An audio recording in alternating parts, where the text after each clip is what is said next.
அந்த ஒரு மனிதனுடைய ஆன்மீக தேடல் எப்போ நிறைவு அடையுது சாமி?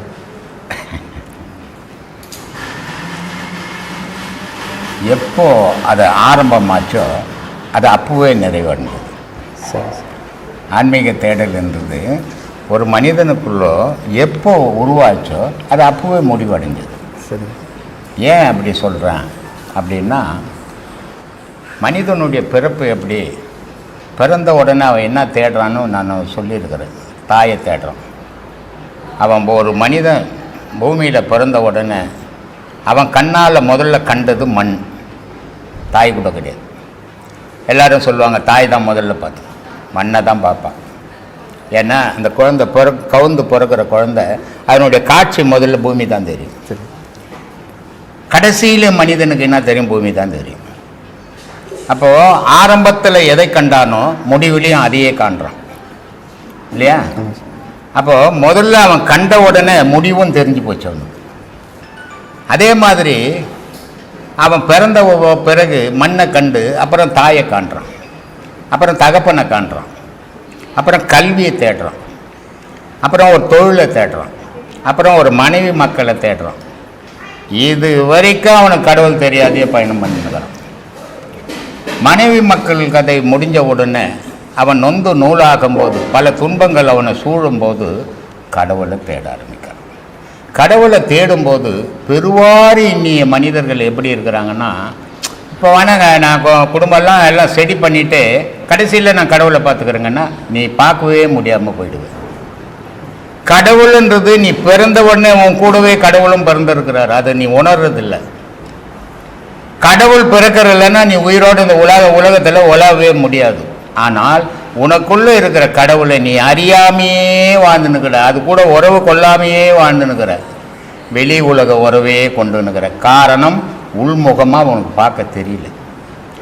அப்போது இதையெல்லாம் முடிஞ்ச பிறகு ஒரு நல்ல குரு கிட்ட வர, அந்த குரு சொல்கிறத பயன்படுத்தி பயணம் பண்ணணும். ஆனால் அந்த குரு கிட்ட வந்து கூட உன்னால் பயணம் பண்ண முடியல. காரணம் உன்னுடைய 3 ஆசைகள். அந்த 3 ஆசைகளும் உன்னை இவ்வளோ கஷ்டங்கள், இவ்வளோ அனுபவங்கள், இவ்வளோ வயது முதுமை வந்து கூட இனி வாழும் காலம் இறைவனோட வாழலான்ற எண்ணம் வரமாட்டேங்குது. இனி இருக்கிற குறை காலம் பேரனை பார்க்கலாமா, பேத்தியை பார்க்கலாமா, பேரனை படிக்க வைக்கலாமா, பிள்ளையை படிக்க வைக்க, இந்த எண்ணத்திலேயே தான் வாழறே தவிர எங்கள் கடவுளை வந்து. அப்போது கடவுள்னு எப்போ நீ ஒருத்தனை நினைக்கிறியோ அன்னைக்கே கடவுளுடைய தேடலும் முடிஞ்சு போச்சு. நீ தொடர்ந்து அதோட உலகும் போது உனக்கு தனி உறவு கிடையாது. அப்போ கடவுளோட உறவு கொள்ளும் போது என்னைக்கு நீ கடவுள் பாதையில் போனியோ அன்னைக்கே கடவுளுடைய இதுவும் முடிஞ்சது. அந்த மாதிரியான பயணங்கள் நீ பண்ணணும். அப்போது எந்த நிலையிலையும் அதை விட்டு நீங்காமல் நிற்கணும். ஆனால் நீ என்ன பண்ணுற, ஏதோ ஒரு குருக்கிட்டோ ஏதோ ஒரு பெரியவங்கிட்டோ போய் கடவுளை பற்றி சொன்ன உடனே அதை அந்த காதில் வாங்கிட்டு அதை போட்டு இது என்னால் முடியாதுங்க, நான் செய்ய முடியலைங்க, எனக்கு உடம்பு வணங்கலுங்க, எனக்கு 1000 பிரச்சனை இருக்குதுங்க, நீனா கடவுளுக்கும் உனக்கும் எந்த காலத்திலையுமே தொடர்பு இல்லாமையே போயிடுவேன். உனக்கும் யமனுக்கும் மட்டும் தொடர்பு இருக்கும். அது மனசில் உறுதியோடு நினச்சிக்கணும். கண்ணு 2 கண்ணுமே இல்லாதவங்க வந்து இறைவனை காண முடியும். இறைவன் இருக்குது அப்படின்னு கண் சொல்தா மனு சொல்தா? மனசு சொல்லுது. அப்போ இந்த மனமாகப்பட்டது கடவுள் இருக்குதுன்னா கடவுள் இருக்கும், மனமாகப்பட்டது கடவுள் இல்லைன்னா கடவுள் இருக்க போறதில்லை. ஆனால் இந்த 2 புறக்கண்ணும் கடவுளை பார்க்கக்கூடிய சக்தி இந்த கண்ணு கிடையாது.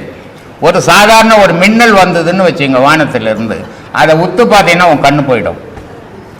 சாதாரண மின்னலை பார்த்தாவே உன் கண்ணு தாங்கலை போயிடுத. இந்த மின்னல் மாதிரி கோடி மின்னல் வந்தவன் கடவுள், அதை பார்க்கறதுக்கு இந்த கண்ணுக்கு சக்தி உண்டா? இல்லை. அதனால தான் கடவுளை பார்க்கணுன்னா எப்படி பார்க்க முடியும்? யோகத்தினுடைய மூலியமாக போய் புறக்கண்ணை மூடி அகக்கண்ணால் மட்டுமே பார்க்க முடியும்னு சொல்லிக்கிறேன். ஏன்னா அகக்கண் பார்த்தா தாங்கும், புறக்கண் பார்த்தா தாங்காது, கண்ணு போயிடும், குருடாயிடும். அதனால் புறக்கண்ணால் கடவுளை காண முடியாது. அப்போது கடவுள் இருக்குது இல்லை, இதை வழிபடல அப்படின்ற நினைக்கிற மனசு, இந்த மனசு தான் முக்கியம். அங்கே மனம் இல்லைன்னா கண்ணு இருந்தாலும் நீ எது இருந்தாலும் அந்த கடவுளை பார்க்க போறதில்லை. அப்போது உன் மனம்தான் அதுக்கு பேஸ். உலக வாழ்க்கைக்கும் மனம்தான் காரணம், கடவுள் வாழ்வுக்கும் காரணம் மனம்தான். ஒரு மகான் இருக்கிறான், குழந்தையா பிறந்தான், பெரியவனா வளர்ந்தான். ஆனால் இந்த வாழ்க்கை வேணாம், எனக்கு கடவுள் தான் வேணும்னு போயிடுறான். அப்போ எது முடிவு பண்ணுச்சுன்னா அவனுடைய மனம் தான் முடிவு பண்ணுச்சு. இல்லை கடவுள் வேணாம், நான் வாழ்க்கையை ஸ்டடி பண்ணிக்கிறேன் வாழன்னு சொன்னால் அது எது முடிவு பண்ணுச்சுன்னா அவனுடைய மனம் தான் முடிவு பண்ணுச்சு. அப்போது கண் காரணமே இல்லை, அவனுடைய நினைவே காரணம். அதனால தான் சொன்னான், நீ எந்த நிலையிலையும் அந்த நினைவு விட்டு நீ நீங்கக்கூடாது. எப்படி இருக்கணும்னா அதுக்கு தான் சொன்னான், காதலாகி கசிந்து கண்ணீர் மல்கி ஓதுவார் உயிர்ப்பதற்கு நாதனாம் நாமம் நமச்சிவாயமேன்னா.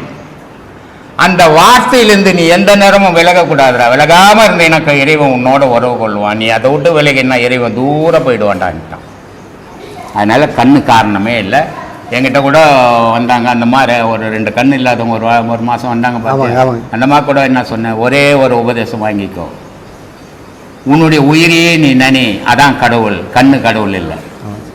அப்போது அந்த உயிரோடு உன்னுடைய உறவுகள் நடக்கும்போது கடவுள் அடையலாம். உடலோட உறவுகள் நடக்கும்போது கடவுளுக்கு உனக்கும் சம்பந்தம் இல்லை. பாவத்திலிருந்து விடுபட மனித குலம் வழி என்ன சாமி? புண்ணியத்தை தேடணும். சரி. ஒரு மனிதன், பலவிதமான மனிதர்கள் இருக்கிறாங்க உலகத்தில். பிறவியில் இருந்து இறப்பு வரைக்கும் அவன் எவ்வளோ துன்பத்திலையோ நன்மையே செய்து பழகுவான். ஒரு மனிதன் அவனுக்கு துன்பம் எது தீமை எது நன்மை தெரியாமல் வாழ்ந்து கடைசியில் கடவுளை சேருவான். ஒருத்தன் கடைசி வரைக்குமே கடவுளை வெறுப்பான். இப்படி 3 விதமான மனிதர்கள் வாழ்வு இருக்குது. ஒரு மனுஷன் தெரிஞ்சோ தெரியாமையோ பாவங்கள் பண்ணியிருப்போம். யாரும் பண்ணாத மனித வர்க்கமே கிடையாது. நான் உத்தமங்கன்னு யாராலையும் சொல்ல முடியாது. பெரிய பெரிய மகான்கள் கூட சில தவறுகள் செய்கிறான். மகான்கள் அவங்க எந்த தவறும் செய்ததில்லைன்னு சொல்லவே முடியாது. ரொம்ப அந்நியோன்யமாக பிடிச்ச பட்டினத்தாரை கூட நான் ஒரு தவறை சுட்டி காட்டுவேன் இல்லையா? அவரையே நம்பி இருந்த அவருடைய மனைவி சிவகலை அவர் விட்டுட்டு வரலாமா? அந்த மாவெல்லாம் இவர் கூட கூட்டும் போயிருக்கணும். அப்போ அது ஒரு உயிரை தவிக்க விட்டுட்டு வந்தது இவருடைய பாவம் தானே அது, இல்லையா? இது நமக்கு. ஆனால் அவருக்கு அது இல்லை. மனைவின்னு ஒருத்தர் இருக்கிறான்ற ஞாபகமே அவருக்கு இல்லை. அதனால இந்த மாதிரி மகான்கள் கூட சில தவறுகள் செய்தது உண்டு. எந்த யாரும் தவறு செய்யாமல் மனிதனே கிடையாது. ஆனால் வாழும் காலத்தில் நீ எவ்வளோ நன்மைகள் செய்ய முடியும், உன் சக்திக்கு எட்டினதை நீ செய்யும்போது அந்த பாவங்கள்லாம் அழிஞ்சு போயிடும். நன்மைகள் மட்டும் உங்கள்கிட்ட நிற்கும். ஒரு தராசு இருக்குது. தராசில் நடுவில் ஒரு முள் இருக்கும், மேலே அந்த பட்டியில் ஒரு முள் இருக்கும், கீழே 2 தராசுக்கு நடுவில் ஒரு முள் ஆடும் இல்லையா? அப்போது அந்த முள் 2 தராசும் ஈக்குவலாக இருந்தால் நடுவில் நிற்கும். இல்லை பாவம் ஜாஸ்தியாக இருந்தால் இந்த பக்கம் சாஞ்சிடும், இல்லை புண்ணியம் ஜாஸ்தியாக இருந்தால் இந்த பக்கம் சாஞ்சிடும். அப்போ நடுவில் நிறுத்தணும். நிறுத்தணும்னா பாவத்துக்கும் புண்ணியத்துக்கும் இடையில நீ நிற்கணும். பாவத்தில் நின்னாலும் அது சாஞ்சிடும், புண்ணியத்தில் நின்னாலும் சாஞ்சிடும். புண்ணியத்தினுடைய செயல் என்ன, உனக்கு நன்மையே நடக்கும். பாவத்தினுடைய செயல்னா உனக்கு தீமையே நடக்கும். இதுதான் சாமி வாழ்வு. இதை கண்டு சரியான பயணம் பண்ணிங்கன்னா உங்கள் வாழ்க்கை சிறப்பாக. யாருப்பா கேட்குறது? மௌனத்து மூலமாக அறியலாமா? அறியலாம். மௌனமாக இருக்க முடியுமா உன்னால? ஏமா எது மௌனம்? மௌனமாக இருந்தோம்னா வேலை செய்ய முடியுமா? அப்புறம் நீ எப்படி பழிப்ப? ஏமா அது மௌனமாக பேர். ஆடு மாடு கூட மௌனமாக தாங்குது. நீ என்ன மனுஷன் போய் மௌனமாக்குறன்ற? எந்த மாடாவது ஒவ்வொன்று கத்திக்கினா போகுது, மௌனமாக தான்ப்பா போகுது. நான் கடவுளை அறிஞ்சிச்சு. பட்டியில் ஆடு கட்டிட்டீங்கன்னா 100 ஆடு ஒன்றா சத்தமே இல்லாத பட்டும் கிடக்குது. மௌனம் தான் அது பேர். அது இல்லை மௌனம். இந்த மௌனம் சூத்தில் ரத்தம் கொட்டிடும். வேலை வெட்டி செய்ய முடியாது. 3 வீட்டில் உட்காந்துன்னு சோறாக்கின்னு கடைக்கு போய் லெட்டர் எழுதி கொடுத்துக்கிறது மௌனம் இல்லை. மௌனம்ன்றது அது வேறு பெருசு. அதை செய்கிறது அவ்வளோ ஈஸி இல்லை. நீ வேலை வெட்டியெல்லாம் மறந்துடணும், குடும்பத்தை மறந்துடணும். மௌனத்தில் இருந்தீங்கன்னா 1/2 மணி நேரம் 1 மணி நேரம் சும்மா பேப்பர் படிச்சிருந்தீங்கன்னா மௌனமாக தாங்கிற. 1 ஹவர் படிக்கிறியா? அதான் மனதால் யோசிக்காமல் எப்படி இருப்ப சொல்லு. அப்போ மனதாமல் யோசிக்கலன்னா நீ வேலை வெட்டி செய்ய முடியாது. உலகம் இருக்குதா இல்லையான்னு தெரியாது. முடியுமா உன்னால்? 1/2 மணி நேரம் மௌனம் சும்மா இல்லை. நைனா விளையாட்டு இல்லை, இது ரொம்ப கடினம். 11 வருஷமாக இருக்கிறார். இவர் பேர் அந்தோனி ஜெபராஜ், சைதாப்பேட்டிலேருந்து வர்றாரு. 11 வருஷமாக இருக்கிறார். மௌனத்தில் இருக்க ட்ரை பண்ணுறாரு, முடியல. வாயெல்லாம் வெந்துடும், தண்ணி கூட குடிக்க முடியாது. மௌனம் சும்மா வாய் மூடிக்கணும். நான் மௌனங்க இன்னைக்கு வெள்ளிக்கிழமை விரதங்கன்றது இல்லை. அதுக்கு ஒரு இடங்குது உடல்ல. அந்த இடத்துல இருந்துன்னா வாயில் ரத்தம் கொப்பளிக்கும். அதையெல்லாம் தாண்டி நிற்கணும். அதான் ஞானம். ஐயா சொல்லுப்பா. உங்களுக்கு இது வரைக்கும் சிஷியன் யாரும் இல்லைன்னு சொன்னீங்க. ஆமாம். நீங்கள் சிஷியனா ஏற்கணும்னா என்ன நிலையை அவங்ககிட்ட இருக்கணும்? நான் சொல்கிறது இல்லை, பின்வாங்க. பொண்டாட்டியை விட்டுட்டு வந்துடணும். குடும்பத்தை விட்டுட்டு வந்துடணும். வேலை வெட்டி விட்டுட்டு வந்துடணும். பிச்சை எடுத்து துண்ணணும்னு இதெல்லாம் கேட்டால் என் சிஷியன்.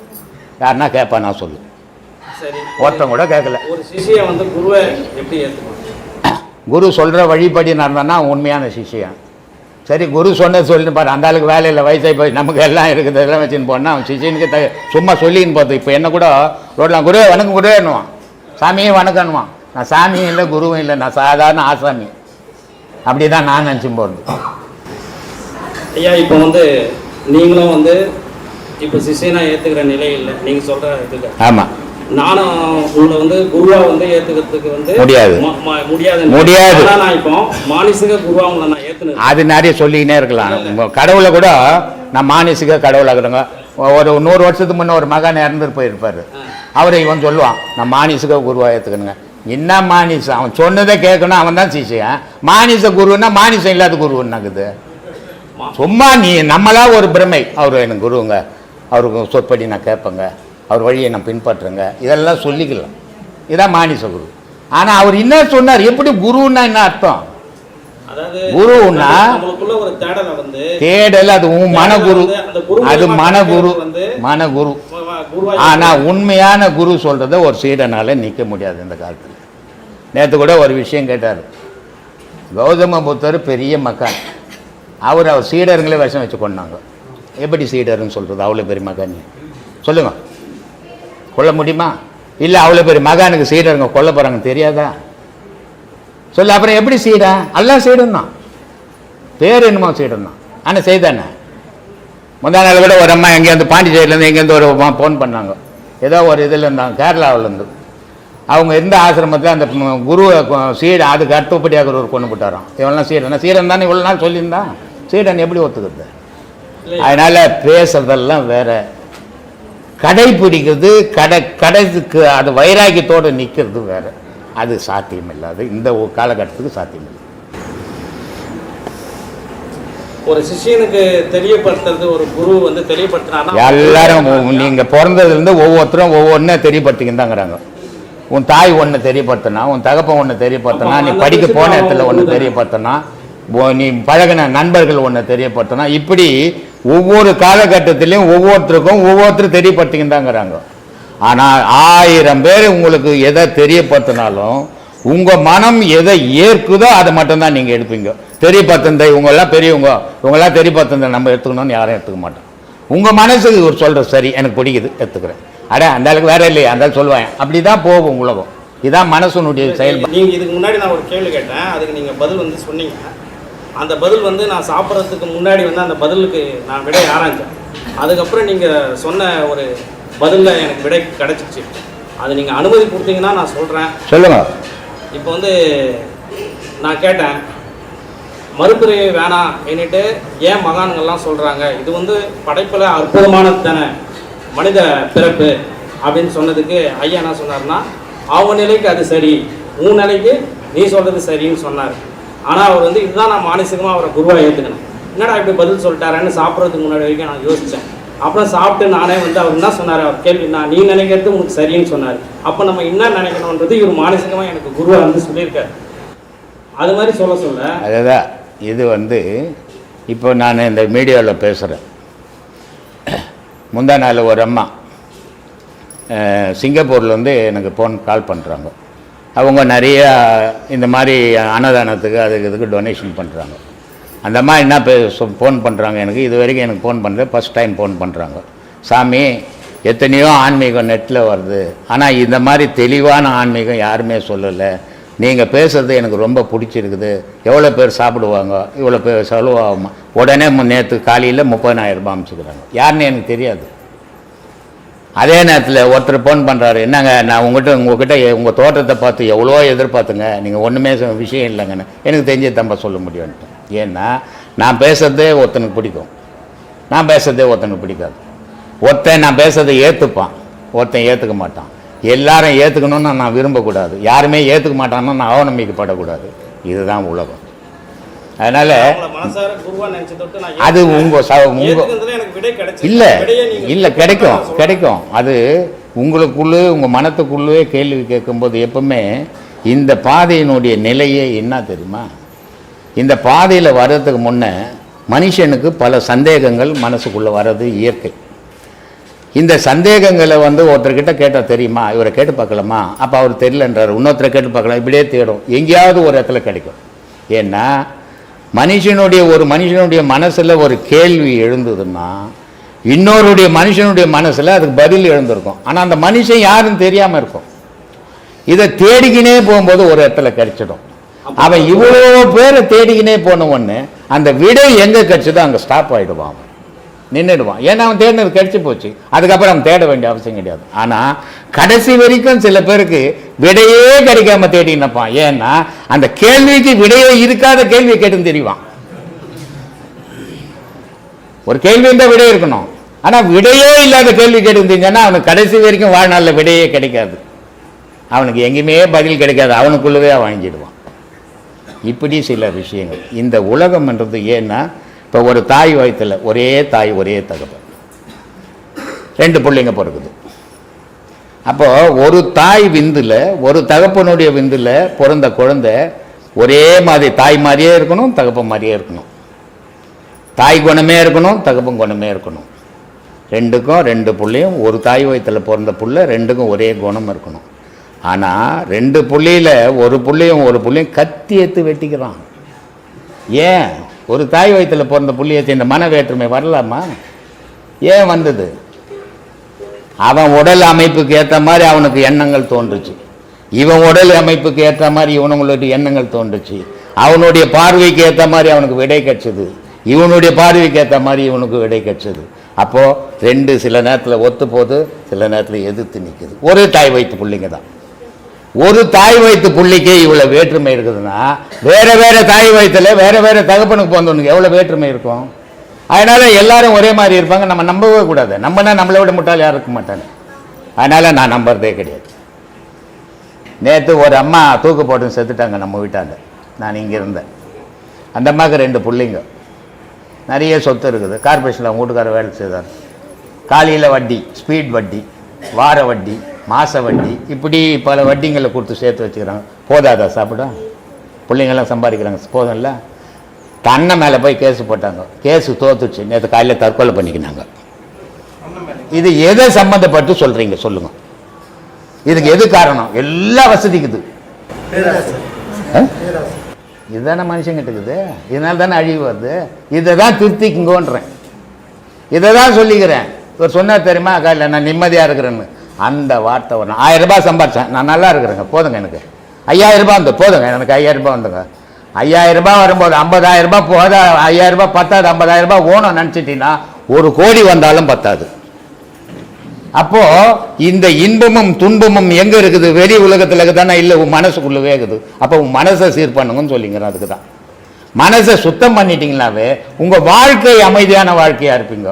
மனசில் 1000 எண்ணங்களை போட்டு சொருவிச்சிங்கன்னா நிம்மதி இல்லாத வாழ்வு வாழ்வீங்க. முதல்ல மனசு தான் இந்த உலக வாழ்க்கைக்கு பேஸ், அதுக்கு மேலே ஒன்றுமே கிடையாது. மனசு இருக்கிற வரைக்கும் தான் மனுஷன். மனசு இருந்து உருவம் இருந்தால் அவன் ஞானி. மனசு மறைஞ்சதுன்னா மனம் போனால் அவன் பிணமாயிடுவான். இதுதான் உலக வாழ்க்கை. இல்லை நான் சொல்கிறதுதான் சத்தியம், இல்லை நீ சொன்னதுதான் சத்தியம், யாரும் சொல்ல முடியாது. அவன் சொல்கிறது அவனுக்கு சத்தியம். நான் பேசுறதெல்லாம் எனக்கு சரி, நீங்கள் இப்போ சொல்கிறதெல்லாம் உங்களுக்கு சரி. இல்லை நான் சொல்கிறது தப்புன்னு நீங்கள் சொல்ல முடியாது, நீங்கள் சொல்கிறது தப்புன்னு நான் சொல்ல முடியாது. ஏன்னா எனக்கு அந்த உரிமை கிடையாது. நீங்கள் பேசுகிறீங்க, அது உங்களுக்கு சரி, சரின்னு தானே பேசுகிறீங்க. சரி இல்லைன்னா பேச போகிறதே இல்லை. ராமகிருஷ்ண பரமஹம்சர்கிட்ட ஆயிரக்கணக்கான சீடர்கள் இருந்தாங்க. ஆனால் இந்த உலகத்துக்கு ராமகிருஷ்ணருடைய சீடர் யாருன்னு யாருக்கும் தெரியாது. ஒரே ஒரு சீடர் மட்டும்தான் தெரியும் விவேகானந்தர். ஏன்? அவர் தான் வெளி உலகத்துக்கு இந்த குருவை வெளிப்படுத்தினார். நான் பல முறை சொல்லுவேன், எந்த ஒரு குருவோ எனக்கு இவ்வளோ திறமை இருக்குது, நான் இப்படிப்பட்டுவேன், நான் இதை பண்ணுவேன் அத்தை பண்ணுவேன், குருவுக்கே தகுதி இல்லாதவன்.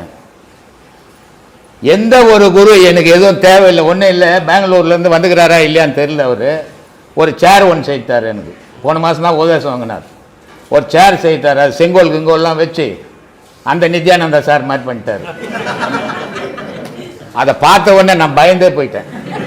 இது என்னடா வம்பு, நம்மளை பிடிச்சி உள்ளே போட்டு போகிறாங்கன்னு. ஏன்னா அந்த சேர்னுடைய ஆடம்பரம் அப்படி இருக்குது. அப்பா நான் சொன்னேன், நான் சாதாரணமாக உட்காருவேன், இந்த ஆடம்பரம் வாழ்க்கைலாம் எனக்கு வேணாம் அப்படின்னு. அப்புறம் என்ன பண்ணார், 2 சேரு ஒரு சோபா ஒன்று செய்து அமிச்சிட்டார். அந்த சோபாவில் கூட என்னால் உட்கார முடியல. ஏன் உட்கார முடியல? நீ நானும் ஒன்று இல்லையா? உன்னை நான் கீழே உட்கார வச்சுட்டு நான் மேலே உட்காந்தேன், என்ன அர்த்தம் அது?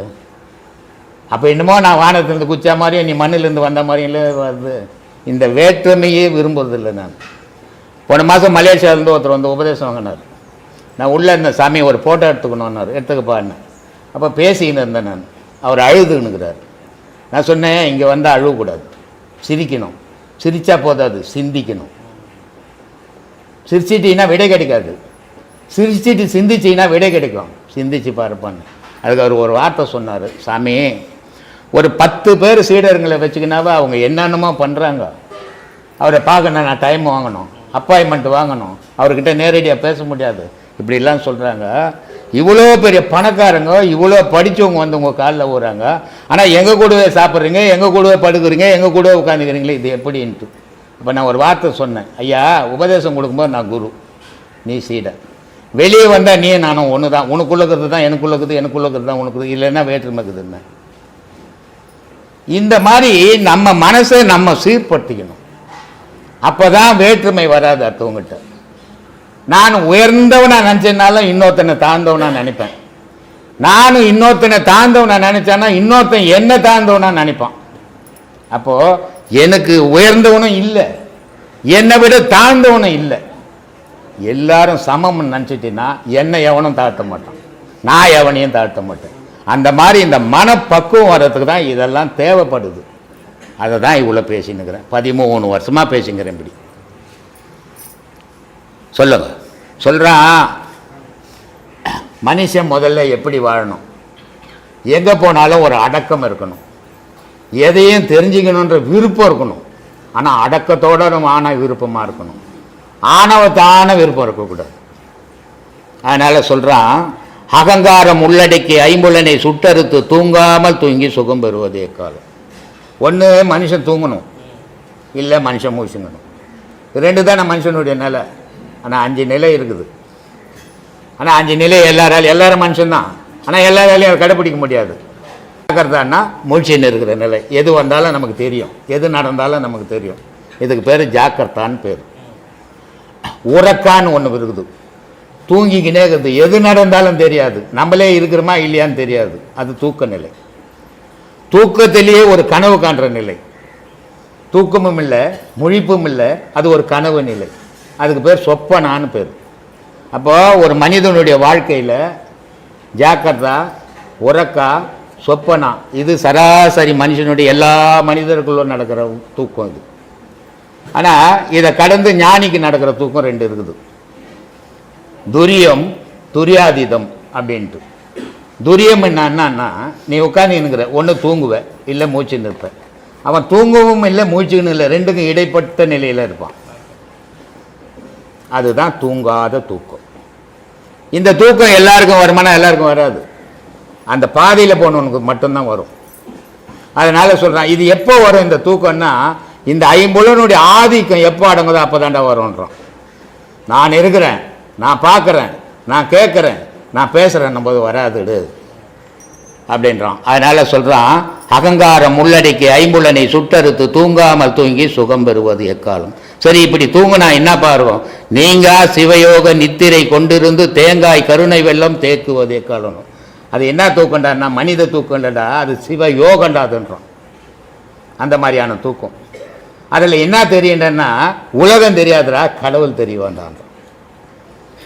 அப்போது நம்ம அந்த நிலையை போனால் தான் அதை பற்றி உணர முடியும். தெரியாத கீழே உட்காந்து ஆகாயத்தில் என்னாக்குதுன்னு கேட்டோம்னா புரிஞ்சிக்கவே முடியாது, சொல்லவே முடியாது, அதை காட்டவே முடியாது. போய்ப்பார், அப்போ உனக்கும் உண்மை புரியும். அதனால் சொல்கிறான் அப்படி. தேங்காய் கருணை வெள்ளம் தேக்கி வந்து நீங்கா சிவயோகம் நித்திரை கொண்டிருந்து தேங்காய் கருணை வெள்ளம் தேக்கிருந்து உண்பதற்கு எக்காலம். தேங்காய் கருணை வெள்ளம் தேக்கிருந்து உண்பதற்கு வாங்காமல் விட்ட குறை வந்தெடுப்பது எக்காலம். ஓயா கவலையினால் உள்ளுடைந்து வாடாமல் மாயா பிறவி மயக்கு மறுப்பது எக்காலம். மனுஷன் ஒரு நண்பன்கிட்ட பேசுகிறான், அவனுக்கு 1000 கஷ்டங்குது. ஆனால் அந்த நண்பனுக்கு நான் கஷ்டப்படுறேன்னு என்னுடைய கஷ்டம் அடுத்தவனுக்கு தெரியக்கூடாது, தெரிஞ்சால் எனக்கு அசிங்கம். அதனால் வரட்டு கௌரவத்துக்காக அவங்ககிட்ட சிரிச்சு பேசி நிற்பேன். அப்போ அவனா நினச்சிப்பான், இல்லை நம்ம நண்பன் நல்ல சந்தோஷமாக இருக்கிறான், வீட்டுக்கு போனால் உதப்படுவான். இது உள்ளுக்குள்ளவே வாடுறான் அவன். இது எப்படின்னா எந்த நேரமும் அவனை விட்டு நீங்கவே இல்லை, அது ஓயா கவலையாம். சரி, இந்த ஓயா கவலையை விட்டு விலகணும்னா எப்படிறான்னா, நீ மனசை விட்டு விலகணுன்றான்றான். மனசை விட்டு விலகுன்னா அந்த ஓயா கவலை உன்னை விட்டு விலகிட்டான்றான். அதனால சொல்றான், ஓயா கவலையினால் உள்ளுடைந்து வாடாமல், வெளி தெரியாதது உனக்குள்ளவே நீ ஒடிவ, உள்ளுடைந்து வாடாமல்.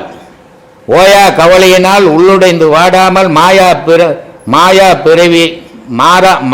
பிறவி மயக்கறுப்பது எக்காலம். மாயா பிறவி மயக்கறுத்து ஊடறுத்து காயா புரிக்கோட்டை கைவசம் கொள்வது எக்காலம்.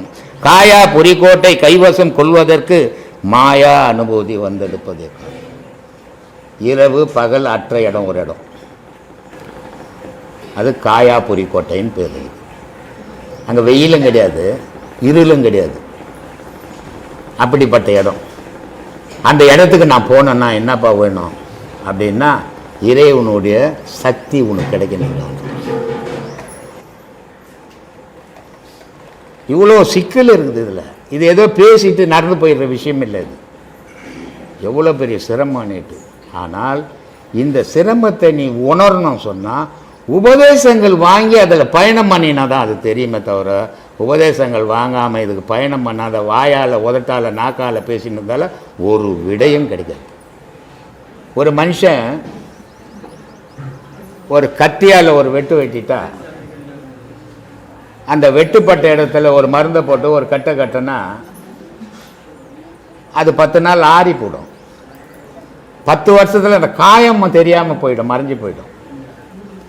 ஆனால் பெண்ணுன்னு உடலில் ஏற்பட்ட காயம் இருக்குது, பிறப்புலேருந்து இறப்பு வரைக்கும் அது மறையிறதே கிடையாது. பிறக்கும்போது எப்படி காயமாக இருந்ததோ இறக்குற வரைக்கும் அந்த காயமாகவே இருக்குது.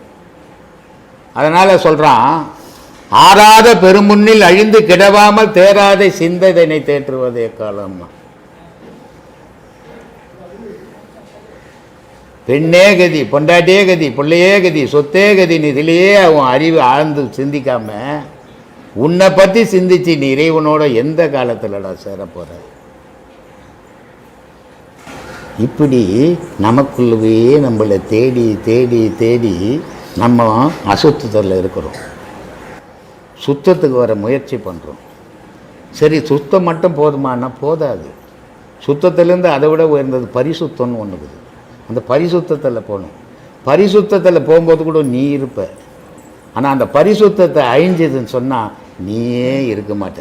அப்போது நீயே இல்லாத நிலையில் இன்பமும் இல்லை, துன்பமும் இல்லை. எப்போ ஒருவனுடைய மனம் இன்பத்தை விரும்புதோ அதனுடைய தொடர்ச்சி துன்பம். எப்போ ஒருத்தன் துன்பத்தை படுறானோ அதனுடைய தொடர்ச்சி இன்பம். அப்போது இறைவன் என்றவன் எங்கே இருக்கிறான் அப்படின்னா, எங்கெங்கேயோ காடு மலையெல்லாம் போய் தேட வேண்டியது இல்லை, நம்ம இருக்கிற இடத்துல இருக்குது. ஆனால் நம்ம நினச்சிங்கிறோம் வெளிச்சத்தில் உட்காந்துங்கணும், இல்லை இருளில் உட்காந்துங்கணும்.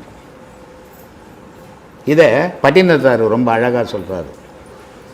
கடவுளை எங்கெங்கேயோ போய் தேடுறோமாப்பா, கடவுள் இல்லாத இடத்துல நீ இருக்க முடியாதுடான்.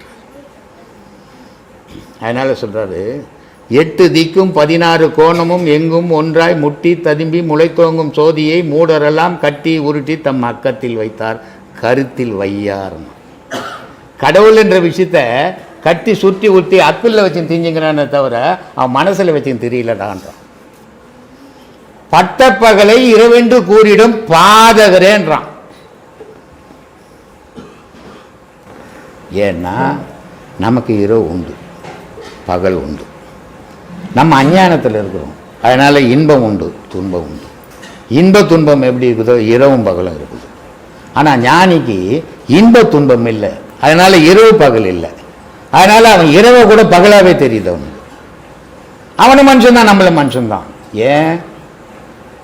அவன் அதுக்காக முயற்சி பண்ணி அதை தேடிக்கணும். இப்போது ஒரு தையல் தொழில் இருக்குது, ஒரு டர்னர் தொழில் இருக்குது, ஒரு சமையல் தொழில் இருக்குது, ஒரு கார்பெண்டர் தொழில் இருக்குது. உலகத்தில் இத்தனை விதமான தொழில் இருக்குது இல்லை? ஒரு டர்னர் தொழில் செய்கிறவனை போய் நீ மனுஷன்தான்பா, நீ டெய்லரை ஒரு சத்தம் தைச்சு கொடுப்பான சொல்லு. ஓ ஏன் மனுஷன் தைக்கக்கூடாதுன்னு கேள்வி கேட்க முடியுமா? இல்லை தையல் தொழில் செய்கிறவனை போய் ஏன்பா அந்த லேத்தில் இந்த போல்டு கொஞ்சம் கடைஞ்சி கொடு, நான் கடிப்பானா? ஏன் மனுஷன் தானே, ஏன் கடையக்கூடாது? அவன் கடிஞ்சான் நான் கடையக்கூடாதான்னு கேட்க முடியுமா? இது அறியாமை. இந்த மாதிரி கேள்விகள் வர்றதுக்கு காரணம் என்னன்னா அறியாமை. இன்னும் எதையும் புரிஞ்சிக்கல, எதையும் தெரிஞ்சிக்கல. அதனால் நம்ம எதை பேசுகிறோம், எதை செய்கிறோம், எதை கேட்குறோம்னு தெரியாமல் கேட்குறது. இதுக்கு பேர் அறியாமை. உன்னால் முடியறது என்னால் முடியாது, என்னால் முடியறது இன்னொருத்தரால் முடியாது, இன்னொருத்தரால் முடியறது அவரால் முடியாது. ஆனால் யாராலுமே முடியாதுன்றது இல்லை. ஒவ்வொரு விஷயம் ஒவ்வொருத்தரால சாதிக்க முடியும், எல்லாராலையும் எல்லாம் சாதிக்க முடியாது. சன் டிவியில் ஒரு 2.5 வயசு குழந்தை உட்கார வச்சுட்டு 2000 வருஷத்துக்கு முன்னே எந்தெந்த நாட்டில் எந்தெந்த மண்ணை ஆண்டான்னு சொல்லுது. 2.5 வயசு குழந்தை. நம்ம குழந்தைக்கு என் பேரையும் என் புள்ள பேரையுமே சொல்ல தெரியல. 2000 வருஷம் அந்த குழந்தை சொல்லிச்சு. ஏன் என் குழந்தை சொல்ல கத்தியத்தை வெட்ட முடியுமா? சொல்லு. இது மாதிரி அறியாமையில் நிறைய இருக்கிறாங்க. இதெல்லாம் தெரிஞ்சுக்கணும். அவரால் முடிஞ்சது என்னால் ஏன் முடியாத கேள்வியே அங்கே கிடையாது.